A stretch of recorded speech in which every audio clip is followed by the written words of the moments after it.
Thank you. Now let me move to Professor Kondapalli. Recently, the Chinese Foreign Minister Wang Yi was quoted to have said, China-India boundary question is a legacy of history. We have worked on it for many years and made some progress in the boundary negotiations. It is like climbing a mountain and the going is tough because we are on way up. Still more reasons to strengthen India-China cooperation so that we can enable and facilitate the settlement of boundary questions. My second question is, does India's closer relationship with the US make China more amenable to India? Is inviting India to join APEC, ASEAN Infrastructure Bank, Maritime Silk Route, and even considering combining it with India's idea of Mosam Route and President Xi's suggestion to the visiting Sri Lankan President Sirisena, a trilateral cooperation among China, India, Sri Lanka, aimed at weaning India away from getting too close to the US? Thank you, Ambassador. Good evening to you all.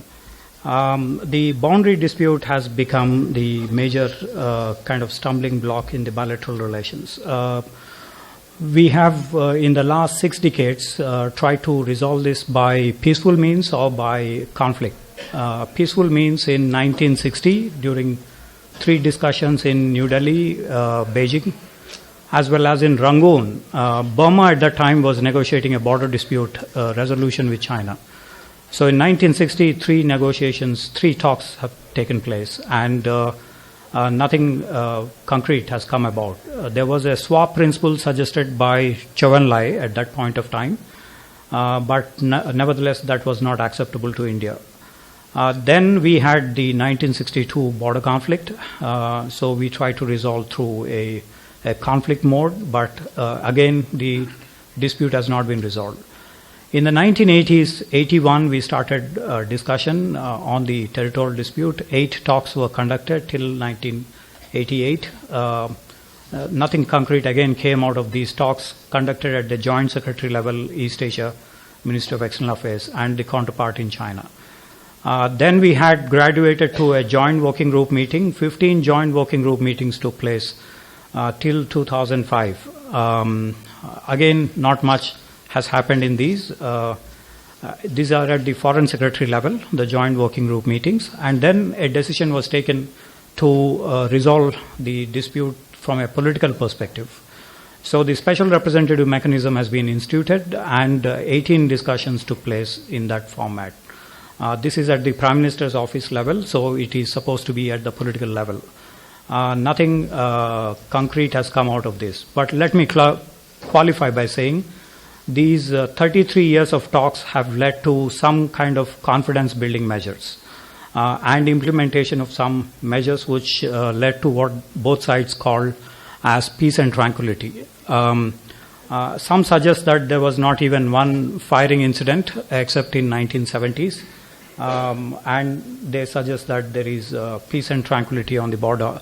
As compared to India-Pakistan border areas, the China-India front is not really hotting up from that point of view. So the territorial dispute has not been resolved, and it looks like with the Chinese foreign minister's statement of the situation becoming difficult as we climb up the talks, it indicates that at least for a decade and a half, we would not probably we will not probably see a territorial dispute resolution. So that stands there as of now. On the United States, relations with the United States, indeed, that is a major red rag for the Chinese. US-India relations improvement is considered to be a major problematic in the Chinese foreign policy. Chinese sometimes compare the Nixon's visit in 1972 with President Bush's visit in 2005. The strategic transformation that took place between Soviet Union, China, US is what they sometimes suggest to the US-China-India relations. Especially this came after Condoleezza Rice made that statement in Sophia University in February 2005 when she said that United States wants to help India to become a major power in 21st century.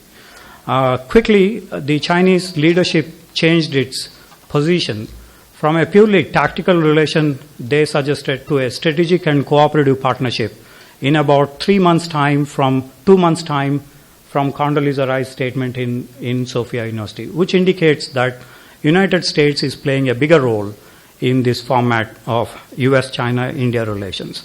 As far as the attempts to invite India into the AIIB, Silk Road, etc. is concerned, there has been a new move now recently. Okay. Second round, you can complete it. Now I move to Major General Deepankar Banerjee.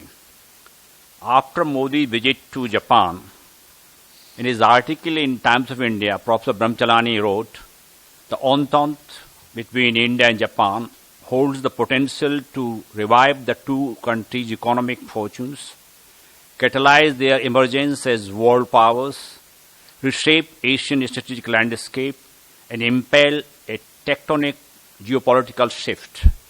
Now, do you agree with Professor Chalani's views in this regard? I would strongly support the direction in which and the manner in which that statement was made. But when one looks at the relative powers of nations, its rise and fall, etc., one should take into consideration a number of factors. While there is no doubt that Japan is a very leading, important country, a power, with enormous potential, but also it has enormous limitations as well. As we're seeing in recent years, Abenomics has succeeding in parts, yet challenges are very high. On the issue of demographics, that itself, I think, is a significant detractor to Japanese acquisition of comprehensive national power in a very substantive manner.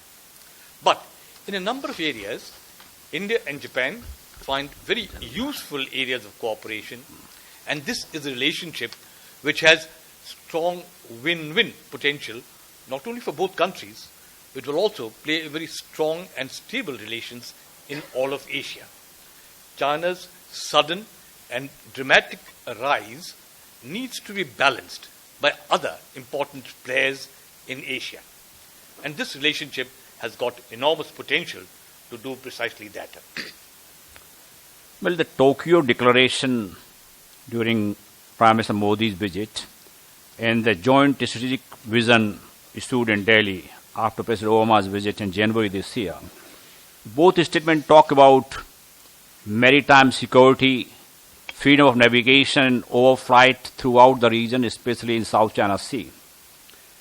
Professor Chalani feels that India-Japan partnership will strengthen maritime security in Indo-Pacific region and shape healthy and stable Asian power equilibrium, with India serving as the southern anchor and Japan the eastern anchor of this power balance.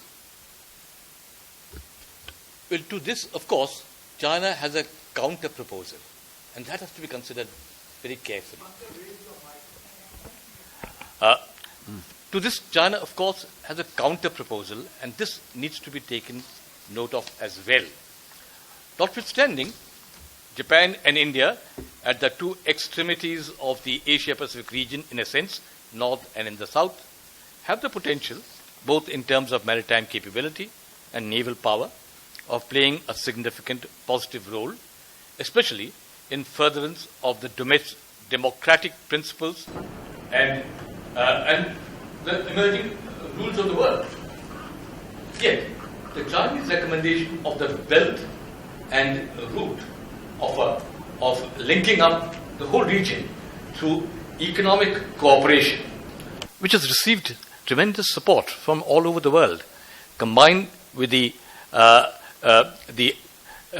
investment bank that they're setting up along with this Asia Infrastructure Investment Bank, has received tremendous support.